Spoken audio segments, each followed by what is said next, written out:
Thank you, Senator Cayetana. Ambassador Lacanlida, babalikan ko lang yung pinirmahan ninyo. Andito na sinabi ninyo, kahit nagkakadiskusyon na tungkol sa diabetes ni Presidente Duterte at yung kanyang kalagayan, pinirmahan ninyo that you don't know if he's fit to travel or not. Eh bakit pinagbiyahe yan kung hindi ka sigurado? Ma'am, first of all, kasi hindi po ako nasa medical field, hindi ako ang doktor. Kaya pero hindi pinirmahan mo rin na hiniling niya na dalhin siya sa ospital kaagad kasi masama na ang pakiramdam. Ma'am, kasi hindi po niya, that time, nag-request ho si former ES Medialdea na i-inform ko paglapag namin sa Hague ang ICC na mabigyan si former president ng medical assistance. Sabi niya baka hindi ka pakinggan. Sabi ko, kakausapin ko po. Kaya ho, nag-request ho ako that time, paglapag namin, kinausap ko po kaagad. So hindi totoo na hindi mo alam? Alam mo na may problema? Hindi po. Kasi po, yun po yung request. Wala po ko alam kung may yung, kasi hindi naman po ko yung doktor. Hindi ko naman sinasabi na doktor ka, ambassador ka, sinabi mo kanina. Pero ang pinirmahan mo rito, you do not know. Eh paano you don't know? Eh nagkakagulo na tungkol sa doktor. Hindi po. Yun nga po, nag-request lang po si former ES Medialdea na ambassador, mag-request tayo sa ICC para mabigyan ng medical assistance si former president. Pero hindi po namin pinag-usapan kung ano po yung kalagayan na mataas po ang kanyang sugar o mataas ang kanyang... Hindi, humihingi na nga na direktang dalhin sa ospital. Tanungin natin si Senator Bongo. Kanina pa nagtataas ng kamay, sorry. Ako nagtatanong, ako po magtatanong. To Ambassador Marcos Lacanilaw, totoo ba na pagdating doon sa The Hague, sinakay siya sa stretcher, siya na lang mag-isa? Yes or no? Opo, opo.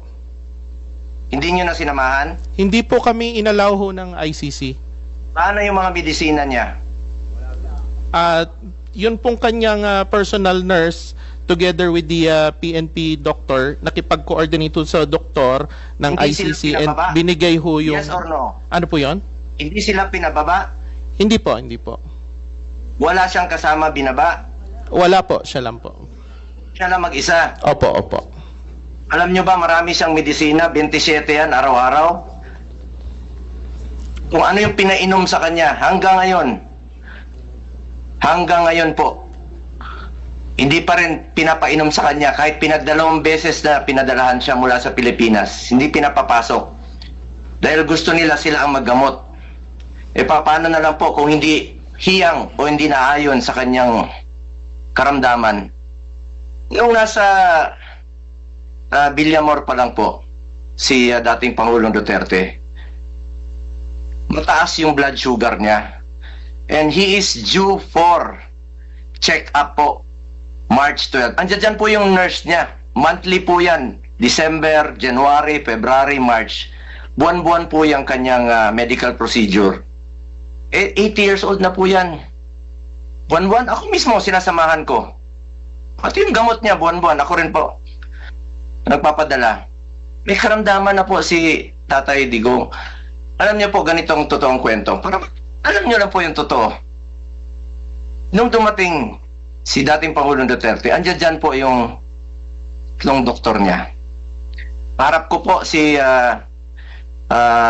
Chief PNP Marbil. Tinanong ko po, Sir, saan nyo ba dadalhin? Kasi dito yung mga doktor. Sabi nyo, dadalhin po sa kampo sa 250. Kaya tinanong ko po yung spokesperson na hindi nagsasabi ng totoo. Tinanong ko saan dadalhin. Hindi niya ako sinagot, tinilikuran niya ako. Sumunod po kami. Nung sumunod kami, hindi na po ako pinapasok. That was 10 o'clock. 2 o'clock, 3 o'clock, meron pong sumundo sa amin. Sumakay ako sa sasakyan ni Ma'am Hanilet. Pagbaba sa gate, binababa po ako. That was 3 o'clock pa lang po. Binababa po ako. Hindi po ako pinapasok.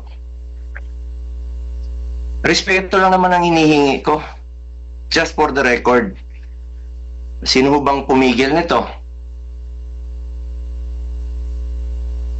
bakit kaya hindi kami pinapasok?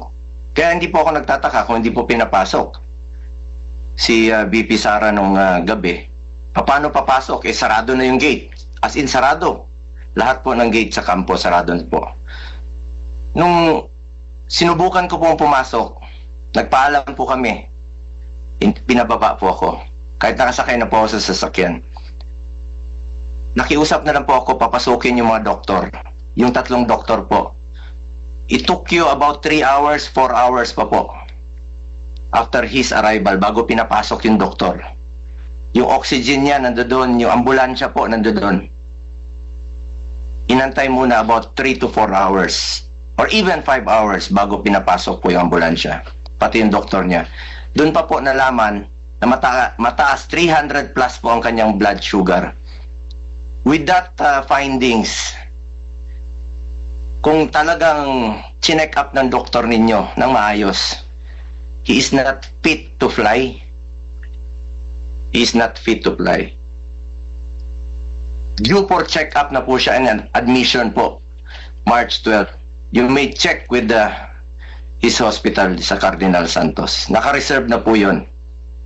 A week before pa po. Hindi naman magsisinungaling yung hospital. Yun na po.